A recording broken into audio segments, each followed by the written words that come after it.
It needs tuning, it needs some diagnostics work to make sure everything's good to go. I still don't know if it is or not, to be honest. This thing's so slow it has 2 blow-up valves. Shut up, dude. Oh my God. You're such an idiot.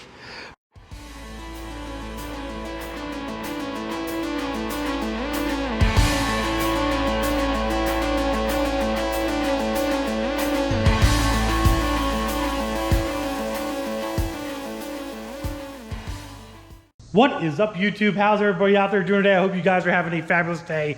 I know it's been a while. It's been a few days since I made a video, and I do apologize for that. I'm very, very sorry, but I've been extremely busy doing a whole bunch of stuff here, including taking care of the old Dirty Max, as you guys can see. Just a little tidbit on this thing. So, obviously, per the last video, you knew my wheel fell off, or almost fell off. That got fixed. This LED light ended up busting, and I ended up having to get a new set of lights for my dually part because obviously that was broken. I checked everything and I had to rewire it back in, so that's fixed. I did talk to a buddy of mine about cab corners and rockers on the truck, and he informed me that Keystone was probably one of the better places to get the rockers and the cab corners. He was telling me they're made extremely thick, and they're really, really good, and they last a long time. So I'm going to be buying those here shortly. They're actually very cheap. I actually found them online. They're not expensive at all. Ended up doing an oil change on the truck as well. After getting back from that big Columbus drive, that 3-day adventure hauling generators for John Dock from Columbus to Trenton, New Jersey, I started realizing it's probably time for my oil to be changed. I did an oil change, put some Rotella T5 semi-synthetic oil in. There's the other oil that came out of it. There you go. Oh yeah. Oh yeah. Oh yeah. Oh yeah. That's a nasty stuff. That's a nasty stuff. Ugh. Ugh. So I ended up putting a new filter on the truck and doing an oil change with new oil, and everything seems to be doing good. The oil pressure gauge is still reading a little low, which does kind of concern me a little bit, but it is a 500,000, literally now a 500,000 mile truck. So I can see how it's going to be a little low. I might end up switching out the sensor again. I do know I put an advanced auto parts sensor in here. I'm thinking about switching out to an AC Delco sensor and seeing if it reads a little bit differently, and just to make sure that the sensor is correct and all that fun stuff. One of the things that I have been thinking about doing with this truck, and I know a lot of you guys have been commenting on this in the previous videos of the Duramax, is getting rid of the PAP cap. As much as I hate to say it, I don't want to get rid of the PAP cap. I really, really, really, really, really love the PAP cap. I've always had it. It's been great to have.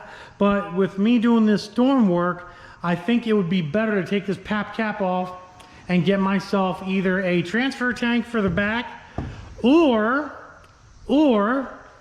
getting a toolbox for the back. It's not a transfer case or transfer tank, but just a toolbox, and that's it. Like you guys know, I do have a 5th wheel for this truck, which needs to be installed, and obviously with a 5th wheel means that this cap is no longer going to be needed. And to be honest with you, it's kind of falling apart. I mean, Lear makes a great thing, you know, great cap. I'm sure this cap's been on this truck since day one. I bought it, but you can tell right here, you know, the door's coming apart. It's practically ready to fall off anyways, honestly. So I mean, it might be getting time for this cap to go bye-bye, to be honest. It might be getting ready time. I do want to upgrade my Fast 150. It's a single one. I wouldn't mind having one of their newer ones that are dual. We're probably going to be working on that this winter as well, probably at the same time as we're doing the cab corners. I also would like to get some step stool, or not step stools, but some side steps. What? Some step stools, some side steps, because this is high up with the Rough Country 6-inch lift. As you guys can see, it's almost it's almost at my waist. Even Zach doesn't even like getting up in it because with the Rough Country 6-inch lift on it and everything. And of course, I need tires, or wheels and tires, which I'm going to be working on as well. These things have had their they're fun, and they're done. I've got probably 60,000 miles on these tires, these Falcon Wild Peaks. I would like to go back to these tires if I stay with these 16-inch rims, but I would like to go with 20-inch rims with 37s. That's basically what this hitch was intended for. The 10-inch drop was for the 6-inch lift with 37 or even bare minimum 35-inch tall tires, which would make the truck even higher, which I know you guys are all laughing at me like, Andy, what the hell are you doing? You're like 5'0", and your truck's gonna be like 7 feet tall. You're gonna have to use a freaking tow rope to get up in that thing. I know. But obviously, guys, we have a very, very special video for you today. The Integra's back. The Integra is not back because it's a piece of junk. We need to get on that. But guys, we got a ghost update here. After, you know, a little bit here and a little bit there. Why don't you come over, Zach? Why don't you come on over here? A little bit here, a little bit there. I slowly put Ghost back together to see and make sure, you know, well, basically just to kind of diagnose the issue. She hasn't been running for a couple years now, and you know, she's having some bad times back then. So basically what I ended up doing was I switched out my hot side for a smaller hot side. Now, I'll give you a little bit of background on this car. This is a 1998 Firebird Formula. It is not a Trans Am, even though it has a Trans Am front and rear bumper. It is not a Trans Am. It is a Firebird Formula WS9, 100% WS9. And it's got, you know, 370 cubic inch Golen engines, built engine in it with a Huron Speed T6 turbo setup. V3, I think this is their V3 kit with their 6-inch intercooler. Huron Speed, Golen engines, Lunati, Gentek Performance, some of the companies that are behind this vehicle have done a great job with the parts that are on this vehicle. SPS cylinder heads with their haymaker heads. I'm not sure if they're around anymore. Them heads are a couple years old now. It's pretty much a stock fuel system with 2 450 pumps back here in the trunk, 6 a.m. supply, 6 a.m. return. Custom relocated battery in the back, as you can see, and a Wolf Racecraft Cage T56 car. This is a T56 car. So I ended up putting some new parts on it and starting it up this afternoon. We're actually gonna have Zach start it up here so he can enjoy it as well. It needs tuning, it needs some diagnostics work to make sure everything's good to go. I still don't know if it is or not, to be honest. This thing's so slow it has 2 blow-up valves. Shut up, dude. Oh my God. You're such an idiot. But yeah, this car, I've had this car for over 20 years. About 20 years. Yeah, I literally have had this car. I've owned this car longer than Zach's been born. Oh, this is still here. Yeah, this is my, you're gonna love this. My Gatorade bottle for my overflow from my radiator. That was funny. That was a track mod. That was a track mod. We did that at the track, no joke.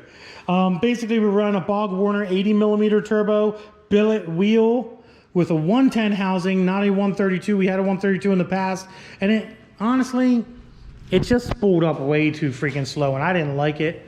It spooled up to the point where I would make full boost at like 4,300 RPM. Did not like it. It was not fun. It was more scary than anything because when it did spool up, it freaking took off like a bat out of hell. So I'm hoping with going to a 110 housing on the rear AR that it's going to spool up a little bit faster for me once we get it on the dyno, which will be happening soon and we will be making a video about. In the past, this car put down 1,030 horsepower on 21 pounds of boost at Keith's Pit Stop Dyno SAE, and it made 972 torque on E85.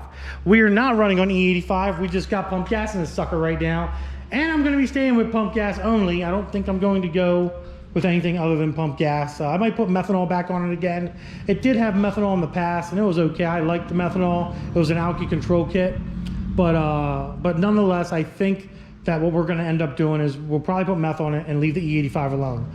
Maybe we won't even put meth on it. Maybe we'll just see what it dynos with 15 pounds of boost or whatever the case may be at Keith's on pump gas. I know it's running about 17 degrees of timing right now from the E85 tune, so we're probably gonna have to take some timing out. We're also sporting some 120 pound HPI injectors. Where's their, I don't know where their box is. Their box, hold on, where's their box? Oh, it's over here.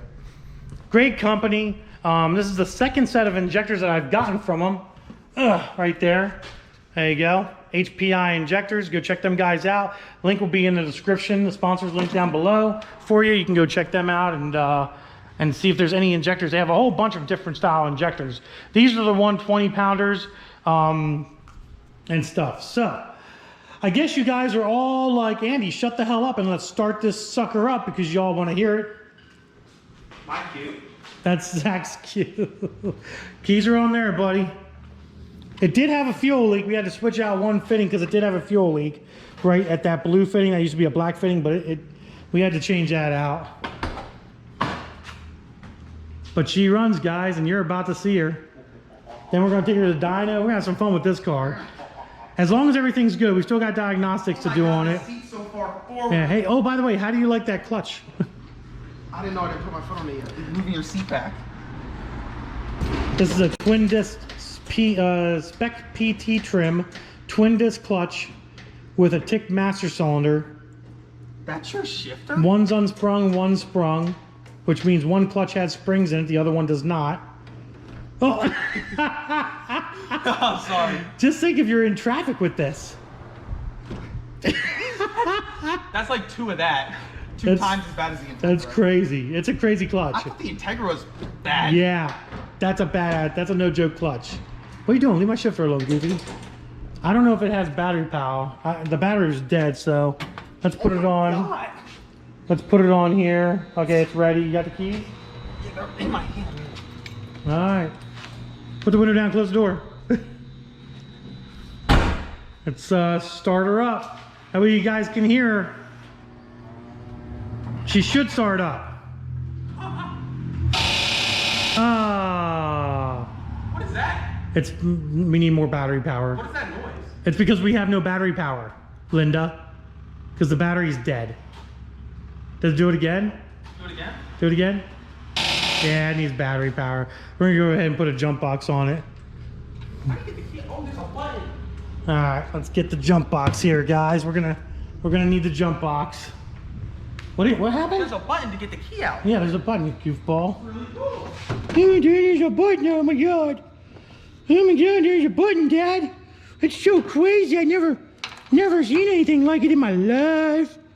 Freaking button. I'm gonna crack this dash. Where's the button? Keep talking, I'm gonna crack this dash. Oh yeah, 12.5. It's showing 12.5. That should be enough. All right, you should be enough to start that thing now. 13.6. I gotta record this. Make sure it's out of gear. Hurry up, my battery's dying. It's at 12.8, 12.3, 12.2.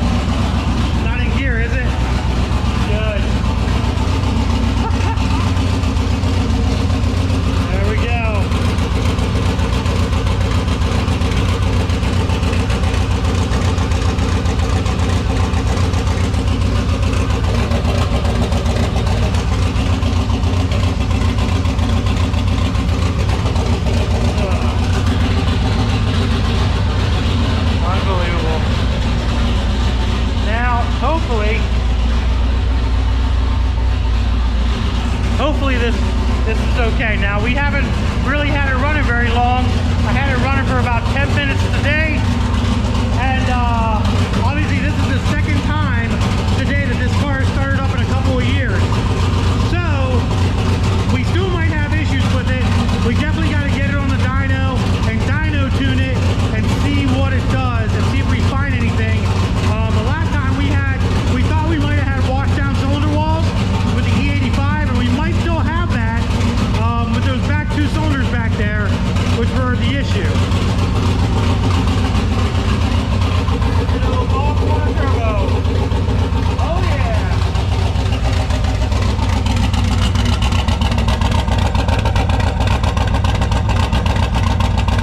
Bumper shaking.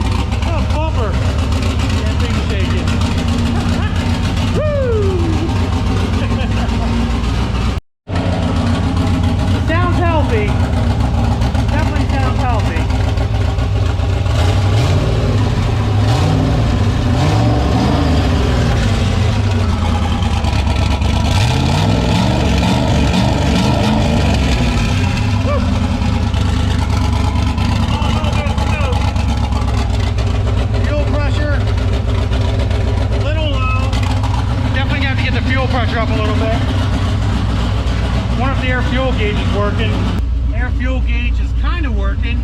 I don't know if that's correct. It might not be correct. It could be definitely wrong. I don't know. Headlights. Yeah, it could be wrong. That air fuel definitely could be wrong.